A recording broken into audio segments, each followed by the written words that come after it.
밤의 장막이 서울의 번화한 거리를 덮었지만 도시의 불빛은 꺼질 줄 몰랐다. 고층 빌딩의 창문마다 희미한 불빛이 새어나왔고 그 아래 어둠 속에는 또 다른 세상이 움직이고 있었다. 이 모든 화려함과는 동떨어진 곳에서 강민준의 작은 손은 낡은 양동이와 걸레를 든 채 차가운 대리석 바닥을 묵묵히 닦고 있었다. 15살, 또래 아이들이 학원과 PC방을 오갈 시간에 민주는 10살짜리 여동생 지연과 함께 밤새도록 건물 구석구석을 청소해야 했다. 민준의 어깨는 왜소했지만 그 위에는 감당하기 힘든 삶의 무게가 얹혀 있었다. 2년 전 부모님이 갑작스러운 교통사고로 돌아가신 후 그들의 삶은 송두리째 바뀌었다. 부모님의 유일한 혈육이자 하나뿐인 여동생이었던 고모 이지연이 그들의 보호자가 되었지만 그녀는 보호자가 아니었다. 지연은 욕심 많고 이기적인 사람이었다. 부모님의 사망보험금을 가로채고 두 조카를 돈벌이 수단으로 전락시켰다. 아이들은 학교 대신 청소 용역 업체에서 일해야 했다. 밤마다 고층 빌딩의 번쩍이는 로비를 쓸고 닦는 것이 그들의 일상이었다. 아바 힘들어. 지연의 작은 목소리가 민준의 귓가에 들려왔다. 지연은 아직 어린아이였지만 그녀의 얼굴에는 이미 지친 기색이 역력했다. 작은 몸으로 물통을 끌고 다니느라 어깨는 축 늘어져 있었고 손은 걸레질로 거칠어져 있었다. 민준은 지연의 손을 잡아주었다. 괜찮아, 지연아. 조금만 더 힘내자. 곧 끝날 거야. 민준은 애써 밝은 목소리를 냈다. 하지만 그의 마음은 찢어지는 듯 아팠다. 그는 지연에게 따뜻한 보살핌을 주고 싶었다. 학교에 보내고 또래 아이들처럼 마음껏 뛰어놀게 해주고 싶었다. 하지만 현실은 잔혹했다. 그들은 지연의 소나귀에서 벗어날 수 없었다. 지연은 그들의 유일한 보호자였고 그녀의 말은 곧 법이었다. 그녀는 아이들을 협박하고 때로는 손찌검까지 해가며 그들의 노동력을 착취했다. 오늘 밤 그들이 청소하는 곳은 미려그룹의 본사 빌딩이었다. 서울의 중심부에 우뚝 솟은 이 빌딩은 밤에도 불빛이 환하게 빛나고 있었다. 높은 천장, 반짝이는 대리석 바닥, 그리고 값비싼 예술작품들이 건물 곳곳에 전시되어 있었다. 민주는 이런 화려함 속에서 자신들이 초라하게 느껴졌다. 그의 손에 들린 낡은 걸레는 이 빌딩의 품격과는 어울리지 않는 이물감처럼 보였다. 민주는 로비 바닥을 닦으며 조심스럽게 주변을 살폈다. 경비원들의 눈을 피하고 혹시라도 마주칠지 모르는 직원들을 피해 숨죽여 움직였다. 그들은 늘 사람들 없는 시간에만 일해야 했다. 자신들의 존재를 숨겨야 하는 것이 그들의 운명처럼 느껴졌다. 그때 민준의 눈에 무언가 반짝이는 것이 들어왔다. 로비 한쪽 구석, 화려한 조명 아래에 놓인 작은 물체였다. 민준은 걸레질을 멈추고 조심스럽게 다가갔다. 검은색 엄지손가락만 한 크기의 USB였다. 평범한 USB처럼 보였지만 자세히 보니 겉면에 정교한 문양이 새겨져 있었다. 일반적인 USB와는 확연히 다른 모습이었다. 민주는 주변을 둘러보았다. 아무도 USB를 찾고 있는 것 같지 않았다. 그는 망설였다. 이런 귀중해 보이는 물건을 주어도 될까? 민주는 주저했지만 알 수 없는 이끌림에 USB를 주워 주머니에 넣었다. 왠지 모르게 이 USB가 그들의 삶에 어떤 변화를 가져다 줄 것 같은 막연한 예감이 들었다. 그의 마음속에는 작은 희망의 불씨가 피어올랐다. 그는 USB를 꽉 쥐었다. 이 작은 물건이 그들의 억압된 삶을 바꿀 열쇠가 될지도 모른다는 상상을 했다. 오빠, 뭐해? 빨리 걸레질 안 하고. 지연의 목소리가 들려왔다.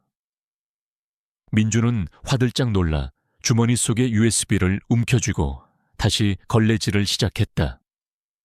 그의 심장은 여전히 쿵쾅거렸지만 그의 얼굴에는 알 수 없는 미소가 드리워졌다. 그는 이 USB의 정체를 반드시 알아내야겠다고 다짐했다.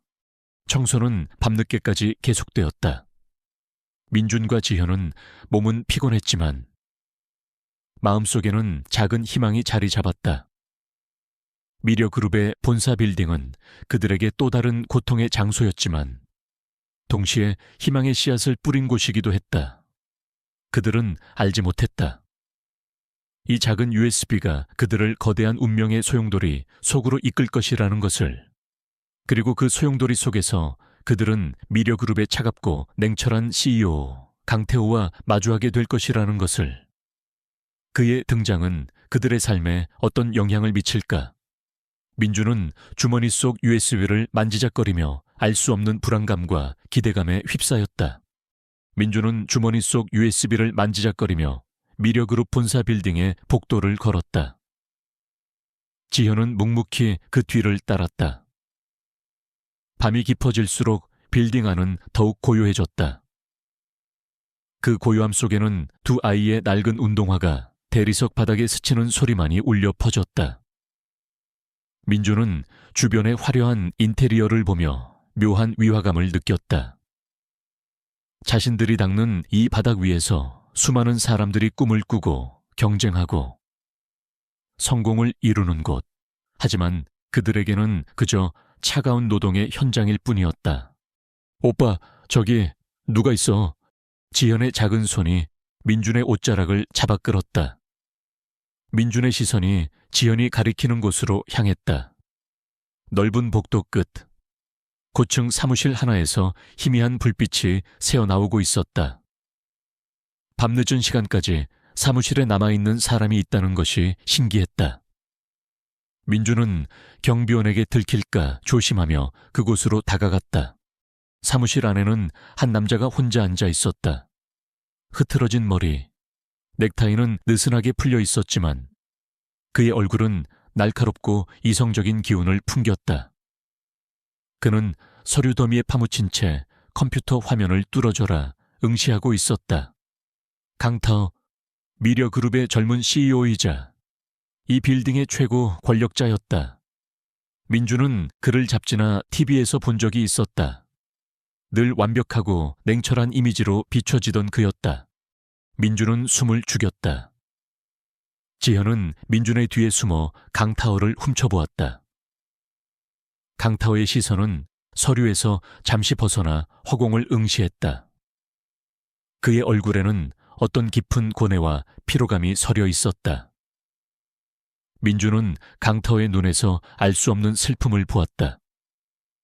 그가 어떤 고통을 겪고 있는지는 알 수 없었지만 민주는 왠지 모르게 그에게서 동질감을 느꼈다. 어쩌면 그도 자신처럼 외로운 사람일지도 모른다는 막연한 생각이었다. 강태호는 다시 서류에 시선을 고정시켰다. 그때 지현이 들고 있던 물통이 휘청거리며 바닥에 부딪혔다. 쿵 하는 소리와 함께 물통이 옆으로 쓰러지며 물이 쏟아져 나왔다. 강태호의 시선이 민준과 지현에게로 향했다. 그의 눈빛은 차갑고 날카로웠지만 그 속에 알 수 없는 호기심이 깃들어 있었다. 민준은 당황했다. 경비원에게 들키는 것보다 강태호에게 자신들의 초라한 모습을 들키는 것이 더 수치스러웠다. 민준은 황급히 걸레를 들고 쏟아진 물을 닦아냈다. 지현은 고개를 숙인 채 민준의 뒤에 숨었다. 강타오는 말없이 두 아이를 지켜보았다. 10살 남짓한 여자아이가 자신보다도 큰 물통을 끌고 다니는 모습, 그리고 15살 소년이 필사적으로 바닥을 닦아내는 모습이 그의 눈에 들어왔다. 그들의 낡고 해진 옷차림, 그리고 피곤해 지친 얼굴은 그의 마음속에 어떤 의문을 불러일으켰다. 저들은 왜 이 늦은 시간까지 이곳에서 청소를 하고 있는 걸까? 너희 몇 시까지 일하는 거지? 강타오의 목소리는 낮고 차분했지만 그 속에는 알 수 없는 권위가 느껴졌다. 민주는 고개를 들지 못한 채 대답했다. 동이 틀 때까지 해야 합니다. 동이 틀 때까지. 이렇게 어린 나이에. 강타오의 목소리에는 미묘한 놀라움이 깃들어 있었다. 그는 의자에서 일어나 두 아이에게로 다가왔다. 그의 그림자가 민준과 지현의 작은 몸을 뒤덮었다. 민준은 강타오의 발끝만 바라보고 있었다. 반짝이는 구두, 그리고 값비싼 정장 바지. 자신들과는 너무나도 다른 세상의 사람이었다. 그때 민준의 주머니에서 무언가 툭 하고 떨어졌다. 어젯밤 주었던 검은색 USB였다. USB는 강타오의 발치에 떨어졌고 그의 눈에 들어왔다. 강타오의 얼굴에 순간적으로 복잡한 표정이 스쳐 지나갔다. 그는 USB를 주워들었다. 그의 손에 들린 USB는 마치 강타오의 손가락처럼 길고 차가웠다. 이게 너희 것이냐? 강타오의 목소리에는 알 수 없는 긴장감이 흘렀다. 민주는 고개를 들었다. 그의 눈빛은 불안하게 흔들렸다. 아니요. 어젯밤에 제가 복돼서 주었습니다. 민준의 말에 강태호는 USB를 물끄러미 바라보았다. 그의 눈빛은 USB에 새겨진 문양에 고정되었다. 민준은 강태호의 얼굴에서 어떤 변화를 읽었다. 그의 눈빛은 더 이상 차갑지 않았다. 알 수 없는 감정이 뒤섞인 복잡한 눈빛이었다. 이건 나의 것이다. 잘 주워주었군. 강태호는 짧게 말하며 USB를 자신의 주머니에 넣었다. 민주는 그의 말에 실망감을 느꼈다. 그 작은 USB가 그들의 삶에 어떤 희망을 가져다 줄 것이라고 막연히 기대했지만 결국 그것은 강타오의 것이었다. 희미한 희망의 불씨가 꺼지는 듯했다. 강타오는 다시 두 아이를 바라보았다. 그의 시선은 지연의 작은 손으로 향했다. 걸레질로 거칠어진 손, 그리고 핏줄이 붉어진 작은 팔. 그의 미간이 살짝 찌푸려졌다. 너희 고모와 함께 사는 거지? 강타오의 질문에 민주는 고개를 끄덕였다.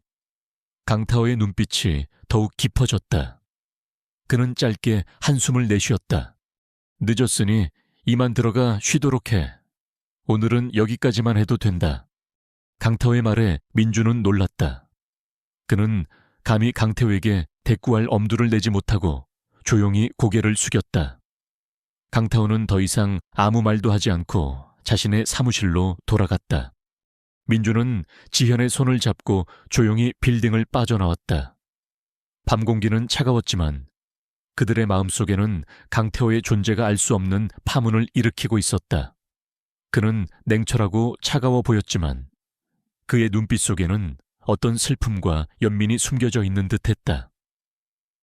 특히 그가 주워간 USB, 그 USB에 새겨진 문양은 민준의 뇌리에 깊이 박혔다. 그는 알 수 없었다.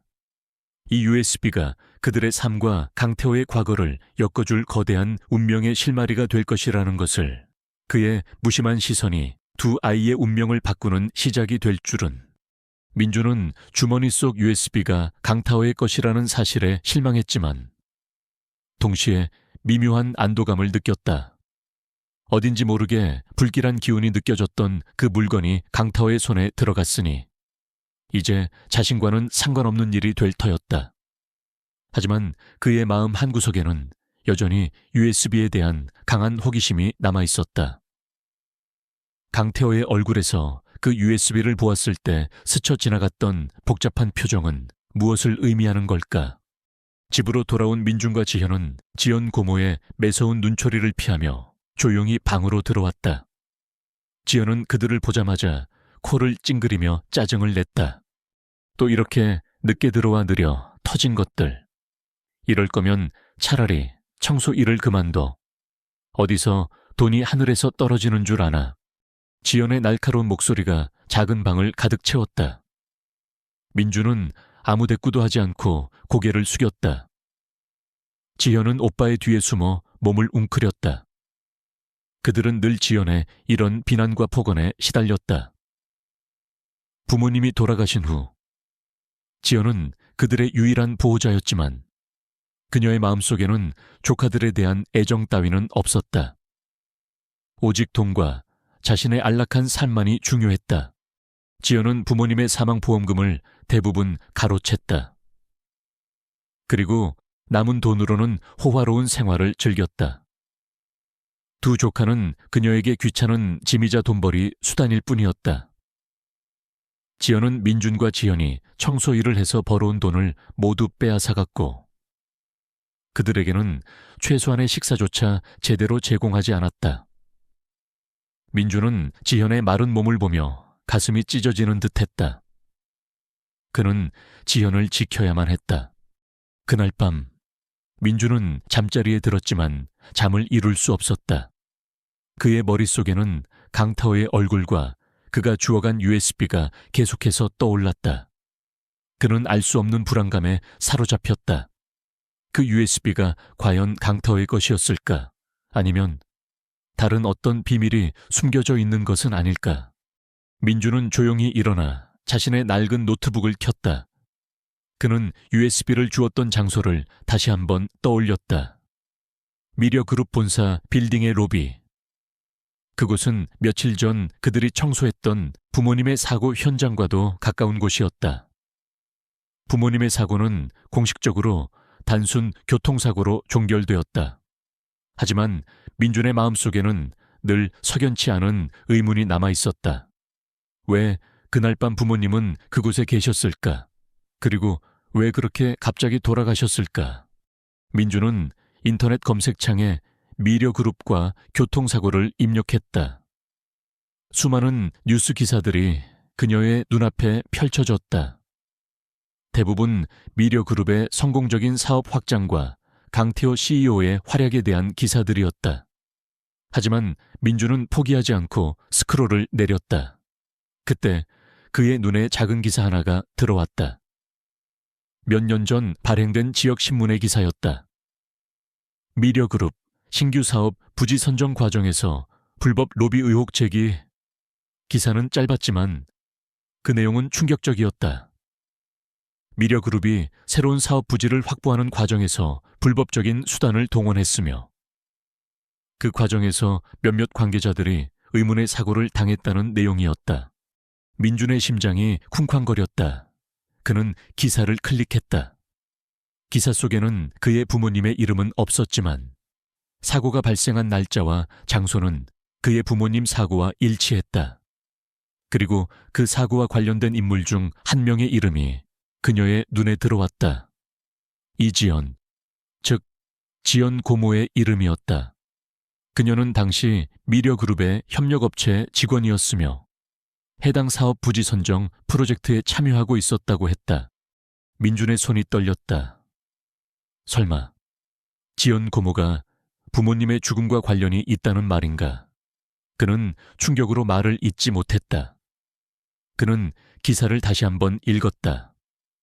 기사 속에는 지연 고모가 사고 발생 직후 갑자기 사직서를 제출하고 사라졌다는 내용이 담겨 있었다. 그리고 몇 달 후 그녀가 부모님의 보험금을 받아 조카들을 보호한다는 명목으로 나타난 것이다. 모든 것이 퍼즐처럼 맞춰지기 시작했다. 지연 고모의 비상식적인 행동, 부모님의 막대한 보험금, 그리고 그들의 비참한 삶. 민준의 머릿속에는 끔찍한 그림이 그려졌다. 지연 고모가 부모님의 죽음과 관련이 있으며 그 사고는 단순한 교통사고가 아니라 계획된 살인이었을 가능성. 그리고 그 모든 것의 배후에는 미려그룹의 신규 사업 부지 선정 프로젝트가 있었다는 것. 민준은 지연을 깨웠다. 지연은 잠결에 눈을 비비며 오빠를 올려다보았다. 민준은 지연의 손을 잡았다. 그의 손은 차갑게 떨리고 있었다. 지현아, 우리 부모님은 사고로 돌아가신 게 아니래. 민준의 목소리는 떨렸지만 그 속에는 진실을 향한 강한 의지가 담겨 있었다. 지연은 오빠의 말에 놀란 듯 눈을 동그랗게 떴다. 그럼 뭔데? 오빠, 누군가 부모님을 죽인 거야. 그리고 그 뒤에 지연 고모가 있을지도 몰라. 민준의 말에 지연은 두려움에 몸을 떨었다. 그녀는 작은 손으로 민준의 옷자락을 꽉 움켜쥐었다. 고모가 우리 엄마 아빠를 죽였다고 말도 안 돼. 지연은 믿을 수 없다는 듯 고개를 저었다. 민준은 지연의 손을 잡고 강하게 말했다. 믿기 힘들겠지만 난 진실을 알아내야 해. 부모님의 억울함을 풀어드려야 해. 그리고 이 모든 것을 우리에게 되갚아 주어야 해. 민준의 눈빛은 복수심으로 불타올랐다. 그는 더 이상 나약한 소년이 아니었다. 그는 부모님의 죽음 뒤에 숨겨진 진실을 파헤치고 지연 고모의 죄를 세상에 드러내기로 결심했다. 그들은 이제부터 철저하게 비밀리에 움직여야 했다. 지연 고모가 자신들의 의심을 눈치채는 순간 그들의 삶은 더욱 위험해질 것이 분명했다. 민주는 다시 한번 강태호의 USB를 떠올렸다. 그 USB가 왜 그곳에 떨어져 있었을까? 혹시 그 안에도 부모님 죽음과 관련된 단서가 숨겨져 있었던 것은 아닐까? 아니면 강태호도 이 사건과 어떤 연관이 있는 것은 아닐까? 그의 마음속에는 수많은 의문이 꼬리를 물었다. 이 작은 USB가 그들을 거대한 미스터리의 세계로 이끌고 있음을 직감했다. 민주는 지현의 작은 손을 잡고 밤늦도록 이진우의 아파트를 빠져나왔다. 차가운 밤 공기가 그들의 뺨을 스쳤지만 그들의 마음속에는 분노와 함께 알 수 없는 희망의 불씨가 타오르고 있었다. 부모님의 죽음이 단순한 사고가 아니었다는 사실, 그리고 그 뒤에 지연 고모가 있을지도 모른다는 충격적인 진실은 그들을 더 이상 나약하게 만들지 않았다. 오히려 그들은 더 강해져야겠다고 다짐했다. 오빠, 우리가 정말 고모한테 복수할 수 있을까? 지현의 목소리는 불안하게 떨렸다. 민주는 지현의 손을 꽉 잡았다. 할 수 있어. 우리가 진실을 밝혀내야 해. 부모님의 억울함을 풀어드려야 해. 그리고 우리가 당한 모든 것을 되갚아 줘야 해. 민준의 눈빛은 결의에 차 있었다. 그는 더 이상 주저하지 않았다. 그들은 당장 지연 고모에게 맞설 수는 없었다. 그녀는 그들의 유일한 보호자였고 그녀의 손아귀에서 벗어나는 것은 쉽지 않았다. 그들은 비밀리에 움직여야 했다. 지연 고모가 자신들의 의심을 눈치채는 순간 그들의 삶은 더욱 위험해질 것이 분명했다. 민주는 지연 고모의 행동을 주시하기 시작했다. 그녀는 낮에는 쇼핑을 다니거나 친구들과 어울렸고 밤에는 집에 틀어박혀 휴대폰만 들여다보았다. 민주는 지연과 함께 밤마다 청소 일을 하면서도 틈틈이 지연 고모의 움직임을 살폈다. 어느 날 밤 민주는 지연 고모가 안방에서 누군가와 통화하는 소리를 들었다. 그녀의 목소리는 낮았지만 그 속에는 알 수 없는 긴장감이 흘렀다. 민주는 조심스럽게 안방문에 귀를 기울였다. 희미하게 들려오는 단어들은 민준의 심장을 쿵쾅거리게 만들었다. 강타오, 미려그룹, 그날 밤, 증거. 단어들은 조각조각 흩어져 있었지만 그 조각들이 모여 알 수 없는 불길한 퍼즐을 만들어내는 것 같았다. 특히 증거라는 단어가 들렸을 때는 등골이 오싹했다. 통화가 끝난 후 지연 고모는 안방에서 나와 부엌으로 향했다. 민주는 재빨리 지현을 깨웠다. 지현아, 고모가 누구랑 통화했는지 알아봐야 해. 분명 중요한 단서가 있을 거야. 지현은 고개를 끄덕였다. 그녀는 작은 몸을 이용해 지연 고모의 휴대폰을 몰래 들여다보았다. 지연 고모는 통화 기록을 지워버린 듯 했지만 지연은 최근 통화 목록에서 자주 통화한 번호 하나를 발견했다. 그 번호는 저장되어 있지 않았고 이상하게도 발신과 수신 모두 같은 번호였다. 마치 한 사람과만 은밀하게 연락하는 듯한 느낌이었다. 민주는 그 번호를 자신의 휴대폰에 몰래 입력했다. 그는 그 번호가 누구의 것인지 알아내야만 했다. 그 번호는 지연 고모와 부모님의 죽음 사이에 연결고리일 수도 있었다. 며칠 후 민주는 강태호가 여전히 밤늦게까지 미려그룹 본사 빌딩에 남아 일하고 있다는 사실을 알게 되었다. 그는 강태호가 주워갔던 USB가 계속해서 마음에 걸렸다. 어쩌면 그 USB 안에 부모님 사고와 관련된 더 중요한 단서가 숨겨져 있을지도 모른다는 막연한 기대감이 들었다. 그날 밤 그들은 다시 미려그룹 본사 빌딩으로 청소 일을 갔다. 민주는 강타오의 사무실 주변을 맴돌며 그를 주시했다. 강타오는 여전히 서류 더미에 파묻힌 채 일하고 있었다. 그의 얼굴은 피곤했지만 그의 눈빛은 여전히 날카롭게 빛나고 있었다. 민주는 조심스럽게 강타오의 사무실 안을 훔쳐보았다. 그의 책상 위에는 USB가 없었다. 민주는 실망했지만 포기하지 않았다. 그는 강타오가 USB를 어디에 보관했을지 생각했다. 그때 강타오의 책상 아래 서랍이 살짝 열려있는 것을 발견했다. 민주는 망설였다. 남의 물건을 훔쳐보는 것은 옳지 않은 일이었다. 하지만 그는 진실을 알아내야만 했다. 민주는 재빨리 사무실 안으로 들어갔다. 지현은 문 앞에서 망을 보았다. 민주는 떨리는 손으로 서랍을 열었다. 서랍 안에는 몇 개의 서류 파일과 함께 작은 상자 하나가 들어있었다. 상자를 열자 그 안에 강타오가 주워갔던 검은색 USB가 들어있었다. 민주는 USB를 집어들었다. 그 USB는 여전히 불길한 기운을 풍겼지만 동시에 강한 이끌림을 주었다. 민주는 USB를 자신의 휴대폰에 연결했다. 휴대폰 화면에 나타난 폴더는 단 하나, 비밀이라는 이름으로 저장되어 있었다. 민주는 조심스럽게 폴더를 열었다. 수많은 파일들이 그의 눈앞에 펼쳐졌다. 엑셀 파일, PDF 문서, 그리고 몇 개의 동영상 파일까지.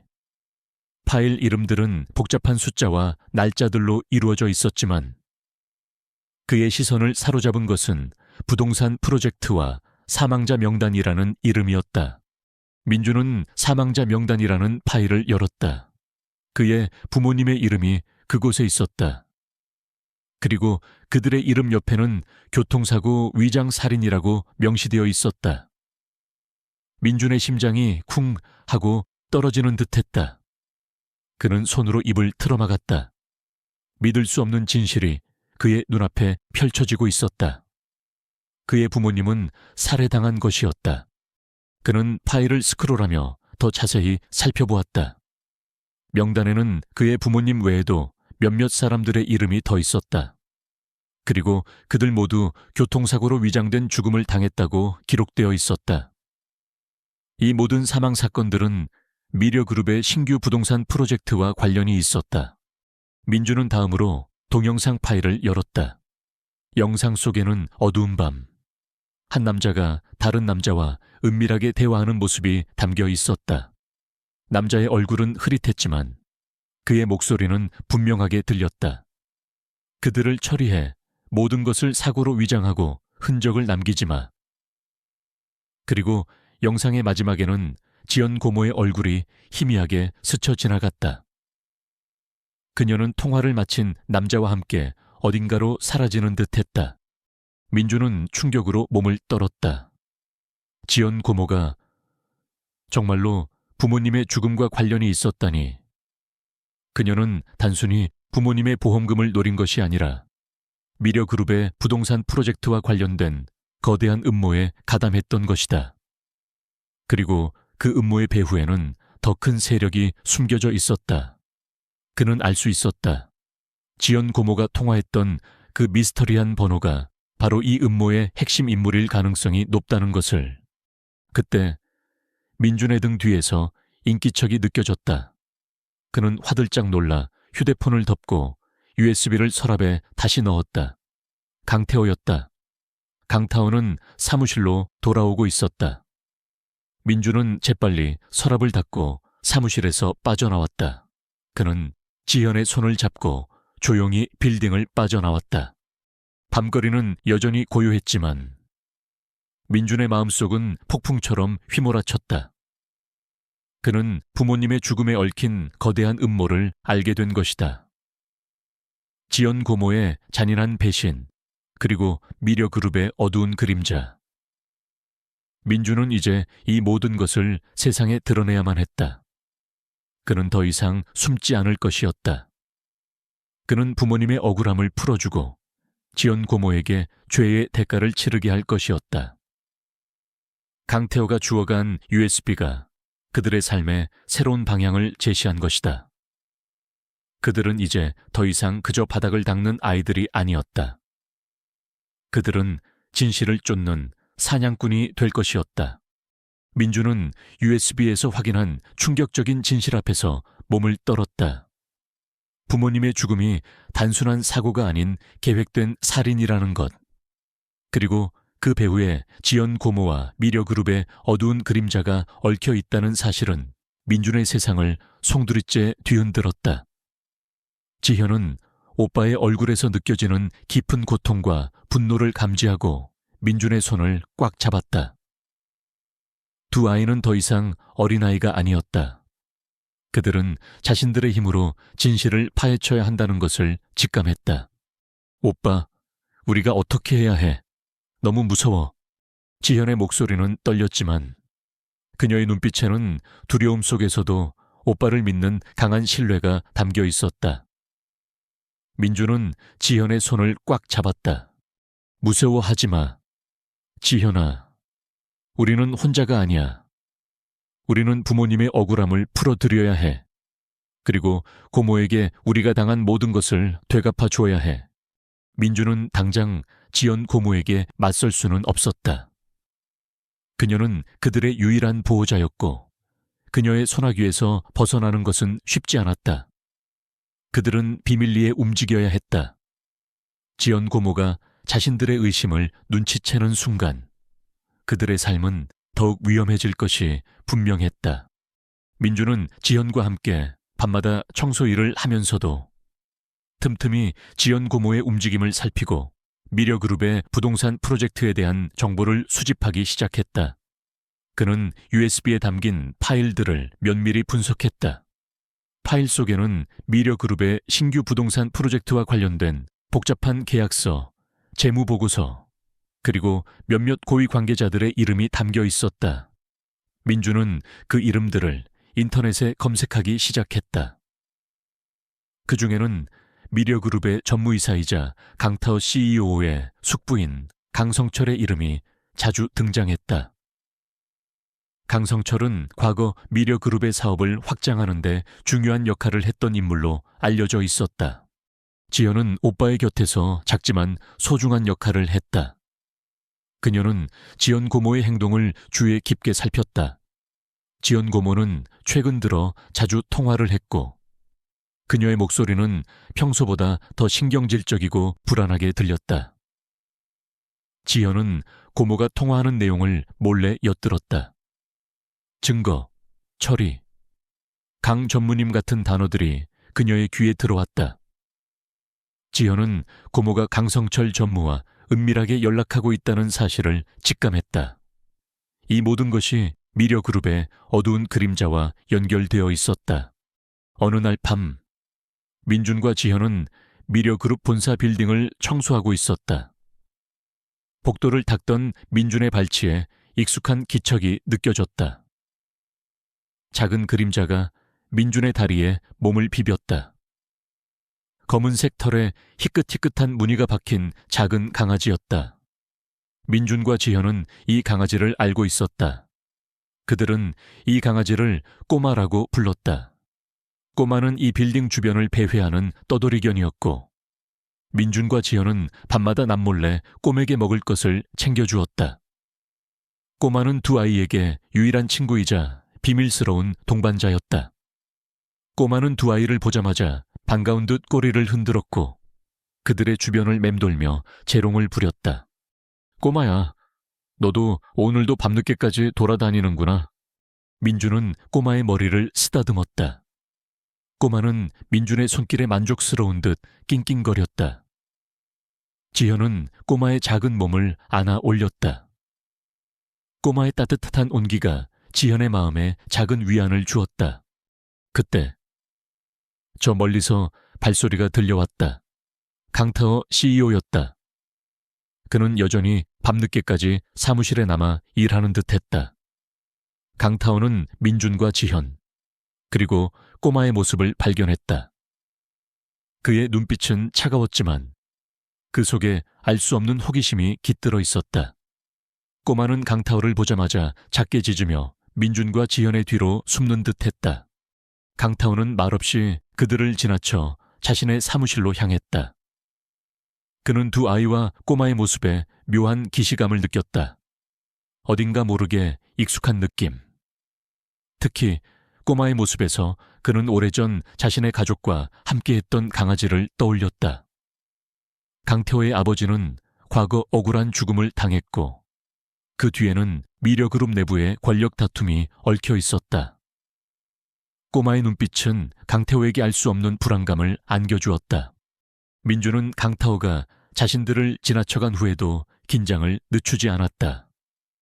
그는 강성철 전무와 지연 고모의 관계, 그리고 그들이 꾸미는 음모에 대한 더 많은 증거를 찾아야 했다. 꼬마는 민준의 다리에 몸을 비비며 낑낑거렸다. 마치 민준의 불안한 마음을 아는 듯 그에게 위로를 건네는 듯했다. 다음 날 지연 고모는 민준과 지연에게 더 많은 청소 일을 맡겼다. 그녀는 그들을 닥달하며 온갖 잡무까지 시켰다. 민준은 지연 고모의 행동이 평소보다 더 신경질적이고 잔인하다는 것을 느꼈다. 그녀는 분명 자신들이 뭔가를 눈치챘다고 의심하는 듯했다. 너희 요즘 뭔가 이상해. 나 몰래 딴짓이라도 하는 거니 쓸데없는 생각 말고 네 할 일이나 똑바로 해. 너희 같은 것들은 내가 아니면 아무것도 못해. 지연 고모는 민준에게 소리쳤다. 그녀는 민준의 머리를 거칠게 밀쳤다. 민준은 고통에 몸을 움찔했지만 이를 악물고 참았다. 지현은 그 모습을 보며 울음을 터뜨렸다. 그때였다. 꼬마가 갑자기 맹렬하게 짖으며 지연 고모에게 달려들었다. 꼬마의 작은 몸은 지연 고모의 다리를 물고 늘어졌다. 지연 고모는 놀라 비명을 지르며 뒷걸음질 쳤다. 이 빌어먹을 짐승이 당장 저리가 어딜 감히. 지연 고모는 꼬마를 발로 차려 했다. 민준은 재빨리 꼬마를 끌어안아 보호했다. 꼬마는 민준의 품에서 낑낑거렸지만 지연 고모를 향한 적대감은 사라지지 않았다. 지연 고모는 분노에 찬 얼굴로 민준과 꼬마를 노려보았다. 그래, 너희도 똑같아. 이 빌어먹을 짐승처럼 쓸모없는 것들, 당장 여기서 꺼져버려.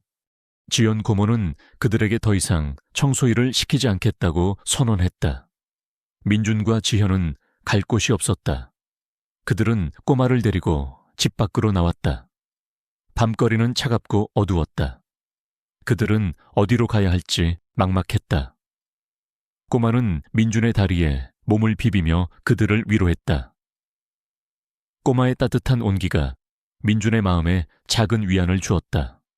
그때 민준의 눈에 익숙한 SUV 한 대가 들어왔다. 강태호 CEO의 차였다. 강타오는 차에서 내려 그들을 향해 걸어오고 있었다. 그의 얼굴은 차가웠지만 그의 눈빛에는 알 수 없는 감정이 뒤섞여 있었다. 그는 민준의 손에 들린 꼬마를 바라보았다. 꼬마는 강타오를 보자마자 작게 낑낑거렸다. 강타오의 눈빛이 흔들렸다.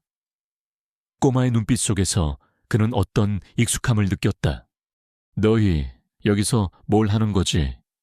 강타오의 목소리는 차분했지만 그 속에는 어떤 긴장감이 흘렀다. 민준은 고개를 숙였다. 지현은 민준의 뒤에 숨었다. 민주는 강태호에게 자신들이 당한 일을 말해야 할지 망설였다. 하지만 그는 이제 더 이상 숨을 수 없었다. 그는 용기를 내어 고개를 들었다. 저희 고모가 저희를 내쫓았어요. 저희는 이제 갈 곳이 없어요. 민준의 말에 강태호의 표정이 굳어졌다. 그는 민준과 지현의 얼굴을 자세히 살펴보았다. 그들의 낡은 옷차림, 지친 얼굴, 그리고 꼬마의 존재, 이 모든 것이 그의 마음속에 어떤 기억을 불러일으키는 듯했다.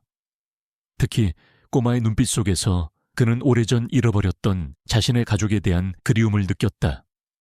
그는 알 수 있었다. 이 두 아이와 꼬마가 자신과 어떤 운명적인 연결고리를 가지고 있다는 것을. 그리고 그 연결고리는 그들의 숨겨진 과거와 미려그룹의 어두운 비밀을 풀어줄 실마리가 될 것이라는 것을. 강태호는 민준과 지현의 눈빛에서 지친 기색과 함께 알 수 없는 강렬한 의지를 읽었다. 특히 민준의 품에 안긴 꼬마의 눈빛은 그에게 깊은 인상을 남겼다. 꼬마의 눈에는 자신에게 말을 거는 듯한 익숙함과 함께 오래전 잃어버렸던 어떤 그리움이 담겨 있는 듯했다.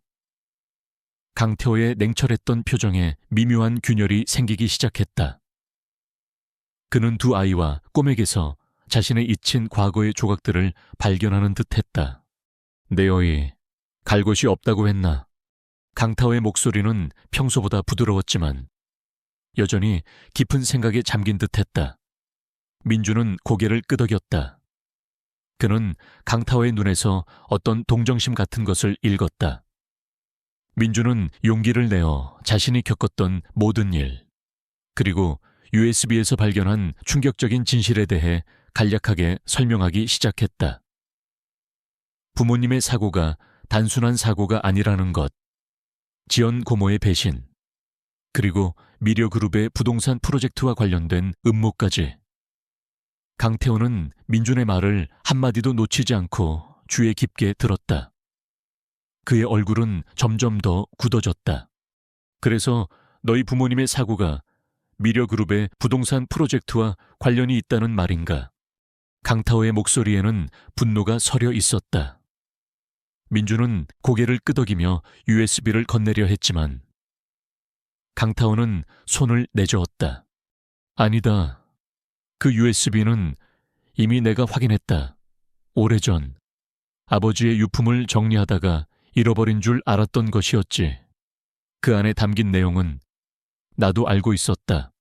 민태호의 말에 민준은 놀랐다. 강태호는 이미 모든 것을 알고 있었던 것이다. 강태호의 눈빛은 복잡하게 흔들렸다. 그는 어두운 과거의 그림자에 갇힌 듯 괴로워하는 표정을 지었다. 강태호는 민준에게 자신의 이야기를 털어놓았다. 그의 아버지 역시 과거 미려그룹 내부의 권력 다툼과 관련된 의문의 사고로 사망했다는 것. 그리고 그 배후에는 숙부인 강성철 전무와 그의 측근들이 있었다는 것. 강성철 전무는 강태호의 아버지를 제거하고 그룹의 경영권을 찬탈하려 했으며 그 과정에서 수많은 불법적인 수단을 동원했다. 민준의 부모님 사고도 강성철 전무의 손아귀에 의해 벌어진 일이었다. 그의 부모님은 강태호의 아버지와 함께 일했던 정직하고 유능한 미려그룹의 협력업체 직원이었다. 그들은 강성철 전무의 비리를 알게 되었고 그 때문에 제거당했던 것이다. 나는 아버지의 죽음 이후 모든 것을 포기하고 싶었어. 하지만 복수심이 나를 이끌었지. 강성철의 모든 죄를 세상에 드러내고 아버지의 억울함을 풀어주겠다고 다짐했어. 그들이 너희 부모님까지 희생시켰다는 것을 알게 되었을 때 나의 분노는 더욱 커졌어. 강태호의 목소리에는 깊은 슬픔과 함께 강렬한 분노가 서려 있었다. 민주는 강태호의 눈에서 자신과 같은 고통을 보았다. 그들은 같은 상처를 가진 동지였다. 강태호는 민준에게 USB에 담긴 동영상 파일을 보여주었다. 동영상 속에는 강성철 전무가 지연 고모와 은밀하게 만나 돈 가방을 건네는 모습이 담겨 있었다. 그리고 강성철 전무의 지시에 따라 지연 고모가 민준의 부모님 사고를 위장 살인으로 조작하는 과정이 생생하게 기록되어 있었다. 지연 고모는 자신의 욕심 때문에 친족아들의 부모님을 죽인 것이다. 이 영상을 확보하기 위해 오랜 시간이 걸렸어. 강성철은 모든 흔적을 완벽하게 지웠거든. 하지만 이 영상은 그의 모든 죄를 증명할 결정적인 증거가 될 거야. 강타오의 말에 민준의 눈에서는 뜨거운 눈물이 흘러내렸다. 부모님의 억울함이 마침내 풀릴 수 있다는 희망에 그의 마음속에는 알 수 없는 감정이 복받쳐 올랐다. 강타오는 민준과 지현에게 자신의 집으로 가자고 제안했다. 일단 내 집에서 쉬도록 해. 그리고 더 이상 지연 고모에게 당할 일은 없을 거야. 내가 너희를 지켜줄 테니. 민준은 강타오의 진심 어린 눈빛을 보고 고개를 끄덕였다. 그는 강타오를 믿기로 했다. 강타오의 차가운 외면 속에 숨겨진 따뜻한 마음을 느낄 수 있었다. 강타오의 넓은 저택은 그들에게 따뜻한 안식처가 되었다. 그곳에서 민준과 지연은 오랜만에 따뜻한 물로 샤워를 하고 배불리 음식을 먹었다. 꼬마는 저택의 정원을 뛰어놀며 즐거워했다. 그들은 강타오의 보살핌 속에서 오랜만에 평온함을 느꼈다. 다음 날 강태호는 강성철 전무를 비롯한 비리 연루자들을 모두 소집했다. 그는 미려그룹에 이사회 긴급회의를 소집하고 그들 앞에서 모든 증거를 폭로하기로 결정했다. 그는 이 모든 것을 언론에 공개하여 세상의 진실을 알리기로 했다. 오늘 이 자리에서 미려그룹의 어두운 진실을 밝히고자 합니다. 강타오의 목소리는 차분했지만 그 속에는 단호한 결의가 담겨 있었다. 강성철 전무는 강타오의 행동에 당황한 듯 얼굴이 하얗게 질렸다. 그는 강타오가 자신들의 비리를 알고 있다는 사실을 전혀 눈치채지 못했던 것이다. 강타오는 이사회 앞에서 USB에 담긴 동영상 파일을 재생했다. 영상 속 강성철 전무와 지연 고모의 모습, 그리고 그들의 추악한 대화 내용은 이사회 구성원들을 충격에 빠뜨렸다. 강성철 전무는 영상이 재생되는 동안 불안한 듯 몸을 떨었고 그의 얼굴은 분노와 공포로 일그러졌다. 이것은 모두 조작된 영상입니다. 강태호 저놈이 나를 모함하려 하는 것입니다. 강성철 전무는 소리쳤지만 그의 변명은 아무 소용이 없었다. 강태호는 이어 민준의 부모님 사고와 관련된 조작된 서류들과 사망자 명단까지 공개했다. 모든 증거는 강성철 전무와 그의 측근들을 향하고 있었다. 그때 회의실 문이 거칠게 열리며 경찰들이 들이닥쳤다. 강태호는 이미 모든 증거를 검찰에 넘겼고 강성철 전무를 비롯한 비리 연루자들에 대한 체포영장이 발부된 상태였다. 강성철 전무는 놀라 뒷걸음질 쳤지만 이미 도망칠 곳은 없었다. 그는 결국 수갑을 차고 끌려나갔다. 끌려나가면서도 그는 강타오를 향해 이를 갈며 저주를 퍼부었다. 강태호, 네가 감히 나를 이렇게 만들다니. 너도 절대 평생 행복하지 못할 거야. 강성철 전무의 비명소리가 멀어져 가자 회의실은 고요해졌다. 강태호는 깊은 한숨을 내쉬었다. 그의 어깨를 짓누르던 무거운 짐이 이제야 벗겨지는 듯했다. 그는 민준과 지연의 부모님, 그리고 자신의 아버지의 억울함을 풀어주었다. 정의는 마침내 실현되었다. 민준은 강타오의 옆에 서서 그를 바라보았다. 강타오의 눈빛은 여전히 차가웠지만 그 속에 숨겨진 따뜻함과 인간적인 고뇌를 느낄 수 있었다. 그는 강타오가 단순한 CEO가 아니라는 것을 알았다. 그는 자신과 같은 아픔을 가진 사람이었고 정의를 위해 싸운 용감한 사람이었다. 민준은 강태호의 손을 잡았다. 그의 손은 따뜻했고 그 속에는 새로운 시작에 대한 희망이 담겨 있었다. 강성철 전무를 비롯한 비리 연루자들이 체포된 후 미려그룹은 거대한 폭풍에 휩싸였다. 언론은 강타오 CEO가 직접 숙부의 비리를 파헤치고 사법 처리를 의뢰했다는 사실에 경악했다. 강타오의 냉철한 결단력과 정의감은 국민들의 찬사를 받았지만 동시에 미려그룹의 이미지에는 큰 타격을 입혔다. 하지만 강타오는 흔들리지 않았다. 그는 아버지의 억울함을 풀고 민준과 지현의 부모님 죽음에 대한 진실을 밝혀내는 것이 자신의 사명이라고 믿었다. 민준은 지현의 손을 잡고 강타오의 저택에서 재판 과정을 지켜보았다. 지현 고모 역시 강성철 전무와의 공범 관계가 드러나 함께 기소되었다. 재판은 길고 지루하게 이어졌다.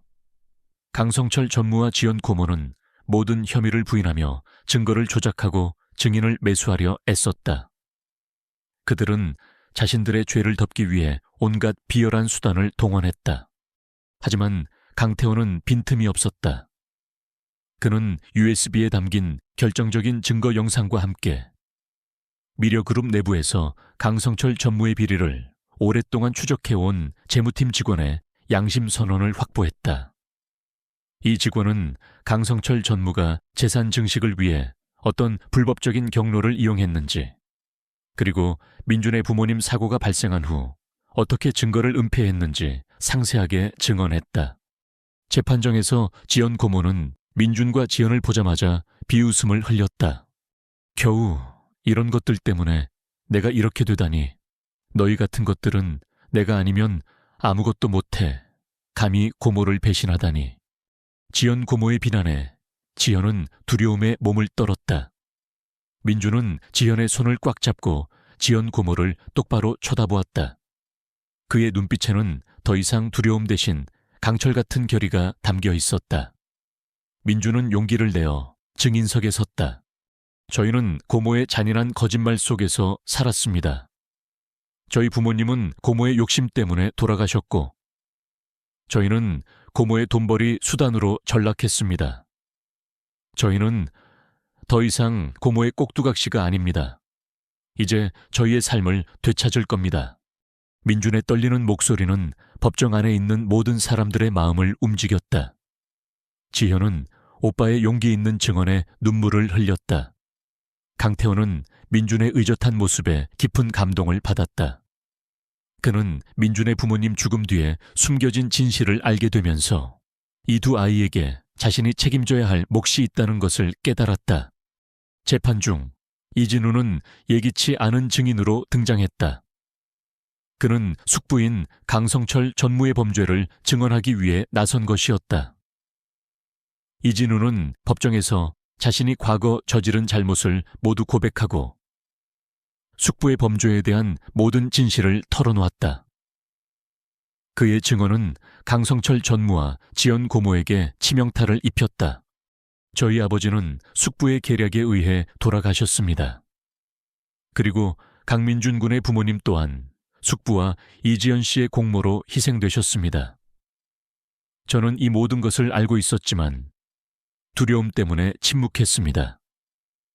하지만 이제는 더 이상 도망치지 않을 것입니다. 저는 제 죄에 대한 대가를 치를 것이고 숙부의 죄를 세상에 드러낼 것입니다. 이진우의 진심 어린 고백은 법정 안에 깊은 감동을 주었다. 그는 자신의 죄를 뉘우치고 진정한 용기를 보여주었다. 강태호는 이진우의 변화된 모습에 놀라움을 금치 못했다. 이진우는 과거의 어둠에서 벗어나 새로운 삶을 살고자 하는 의지를 보여주었다. 결국 강성철 전무는 무기징역을 선고받았다. 그의 모든 재산은 몰수되었고 미려그룹에서의 그의 모든 권력은 박탈당했다. 지연 고모 또한 중형을 선고받았다.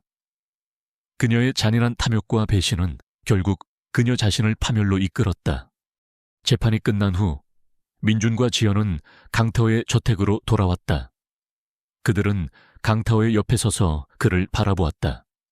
강타오의 얼굴에는 피곤함이 역력했지만 그의 눈빛은 평온하고 따뜻했다. 그는 두 아이에게 다가와 그들의 머리를 쓰다듬었다. 이제 모든 것이 끝났다. 너희 부모님도 내 아버지도 편히 잠드실 수 있을 거야. 강타오의 목소리는 다정했다. 민주는 강타오의 손을 잡았다. 그의 손은 따뜻했고 그 속에는 새로운 시작에 대한 희망이 담겨 있었다. 민주는 강타오가 단순한 CEO가 아니라는 것을 알았다. 그는 자신과 같은 아픔을 가진 사람이었고 정의를 위해 싸운 용감한 사람이었다. 감사합니다. 강태호 아저씨, 저희를 믿어주고 도와주셔서 정말 감사합니다. 민준의 진심 어린 말에 강태호는 미소 지었다. 그의 미소는 차가운 CEO의 가면 뒤에 숨겨진 따뜻한 마음을 보여주는 듯했다. 꼬마는 강태호의 발치에 다가와 그의 다리에 몸을 비비며 낑낑거렸다. 강태호는 꼬마의 머리를 쓰다듬었다. 꼬마의 눈빛은 강태호를 향해 무한한 신뢰를 보여주는 듯했다. 강태호는 민준과 지연을 자신의 법적인 보호자로 입양하기로 결정했다. 그는 두 아이에게 단순히 재정적인 지원을 넘어 진정한 가족이 되어주기로 약속했다. 민준과 지연은 강태호의 따뜻한 보살핌 속에서 새로운 삶을 시작하게 되었다. 그들은 더 이상 밤마다 낡은 걸레를 들고 차가운 바닥을 닦는 아이들이 아니었다. 그들은 강태호의 사랑과 보호 아래 밝은 미래를 꿈꿀 수 있게 된 것이다. 그들의 삶은 이제 어둠에서 벗어나 빛을 향해 나아가고 있었다. 차가운 정의의 바람이 휘몰아치고 난 뒤 강태호의 저택에는 따스한 봄볕처럼 온화한 기운이 감돌았다. 민준과 지연은 더 이상 낡은 걸레를 들고 밤거리를 헤매는 아이들이 아니었다. 그들은 강태호의 따뜻한 보살핌 속에서 비로소 진정한 가족의 품을 알게 되었다. 넓은 저택은 그들에게 단순한 거주지를 넘어 사랑과 웃음이 가득한 보금자리가 되었다. 꼬마, 그 충직한 작은 강아지 또한 새로운 가족의 일원이 되어 저택의 활력소가 되었다. 강태호는 민준과 지연에게 진정한 아버지가 되어주었다. 그는 아이들의 학교 생활을 살뜰히 챙겼고 그들의 꿈을 지지해 주었다. 민준은 강태호의 도움으로 과거의 상처를 극복하고 학업에 전념할 수 있었다. 그는 부모님의 죽음이라는 아픔을 딛고 더욱 의젓하고 성숙한 청년으로 성장했다. 지연 역시 오빠와 강태호의 사랑 속에서 밝고 명랑한 아이로 자랐다. 그녀의 얼굴에는 더 이상 그림자가 드리워져 있지 않았다. 강태호는 미려그룹의 CEO로서 막중한 책임감을 가지고 있었다. 강성철 전무의 비리로 실추된 그룹의 이미지를 회복하기 위해 그는 투명하고 정직한 경영을 최우선으로 삼았다. 그는 과거의 잘못을 철저히 청산하고 사회적 책임을 다하는 기업으로 거듭나기 위해 노력했다. 그의 노력은 곧 결실을 맺었다. 미려그룹은 다시 국민들의 신뢰를 얻었고 강태호는 유능한 사업가이자 존경받는 리더로 자리매김했다. 어느덧 몇 년의 세월이 흘렀다. 민주는 명문대에 합격하여 법학을 전공하게 되었다. 그는 자신과 같은 억울한 사람들을 돕는 정의로운 변호사가 되겠다고 다짐했다. 지현은 미술의 재능을 보여 예술고등학교에 진학했다. 그녀의 그림은 슬픔과 아픔을 넘어선 희망과 사랑을 담고 있었다. 꼬마는 이제 제법 나이가 들었지만 여전히 민준과 지현의 그림자처럼 그들 곁을 지켰다. 꼬마는 그들의 가족이자 과거의 아픔을 함께 이겨낸 소중한 존재였다. 강태호는 민준과 지현의 성장을 보며 뿌듯함을 느꼈다. 그는 더 이상 과거의 아픔에 갇히지 않았다. 그는 두 아이와 함께 새로운 삶의 의미를 찾았다. 그의 삶은 두 아이를 통해 더욱 풍요롭고 의미 있게 변했다.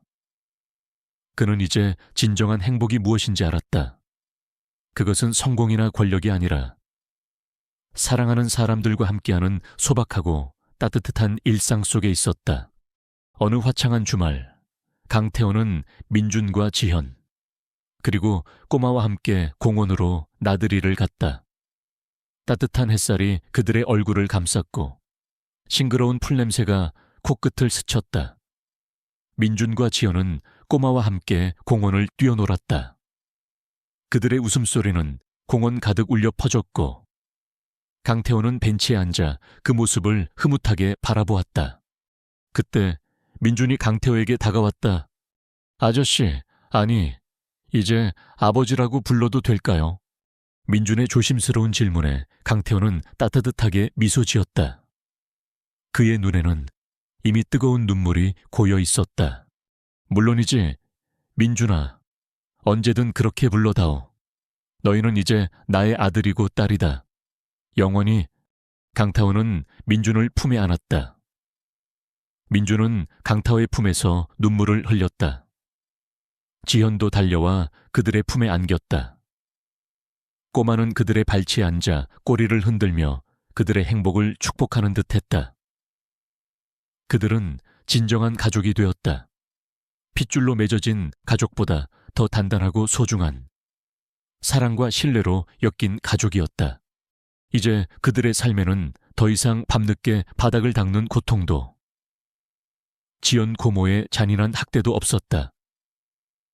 그들은 과거의 어둠을 완전히 벗어던지고 밝고 희망찬 미래를 향해 나아가고 있었다. 모든 고통과 시련은 그들을 더욱 강하고 지혜롭게 만들었을 뿐이었다. 그리고 그들은 자신들의 이야기를 통해 진실의 힘과 사랑의 위대함을 세상에 증명했다. 그들의 삶은 이제 아름다운 동화처럼 계속될 것이었다.